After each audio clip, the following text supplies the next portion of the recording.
आर्थिक सुनामी आ रही है, भयंकर आर्थिक सुनामी अब आ रही है। उसका कारण है कि हिंदुस्तान का जो प्रोटेक्शन का सिस्टम था, जो इंटरनेशनल इकोनॉमी से एक प्रकार से शॉक अब्जॉर्बर था, उसको बीजेपी ने हटा दिया है। तो एक तरफ से भयंकर आर्थिक सुनामी आ रही है, प्राइसेस बढ़ रही हैं, और ये अभी शुरुआत देखी आपने। ऐसी इकोनॉमिक क्राइसिस आएगी हिंदुस्तान में जो आपने अपने लाइफ में नहीं देखी होगी। ये हो रहा है, इसको अब कोई रोक नहीं सकता है। दूसरी तरफ क्या हो रहा है, हिंदुस्तान के अंदर, सिस्टम के अंदर इंस्टीट्यूशनल रिवोल्ट हो रहा है। तो आप सोचती हैं कि इलेक्शन कमीशन फुली कंट्रोल्ड है। वो 3 साल पहले फुली कंट्रोल्ड है।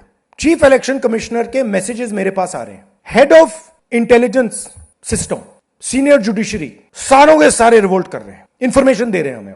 तो जो कंट्रोल का सिस्टम था एक तरफ से, वो कोलैप्स कर रहा है अंदर से, क्योंकि लोगों को दिख रहा है कि जनता का प्रेशर अब ऐसा भयंकर आएगा, अगर हम इस रास्ते पे चलते गए तो हमारे लिए रिस्क हो जाएगा। आप क्या सोचते हो, अगर जनता को मालूम है कि इलेक्शन सिस्टम रिग्ड है और जनता की मतलब इकोनॉमिक प्रेशर, गरीबी, दर्द के कारण जनता में गुस्सा आ गया, आप क्या सोचते हो कि इलेक्शन कमिश्नर को डर नहीं लगेगा कल क्या होने वाला है? तो अब क्या हो रहा है, सिस्टम अंदर से ऐसे हिल रहा है पूरा।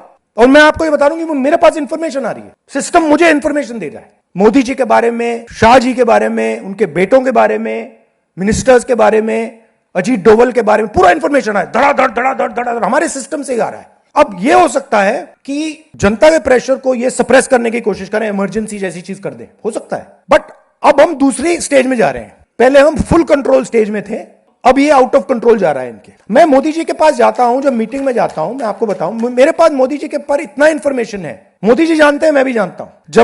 जब मैं उनसे मिलता हूं, भैया आंख में आंख लगाना रहा,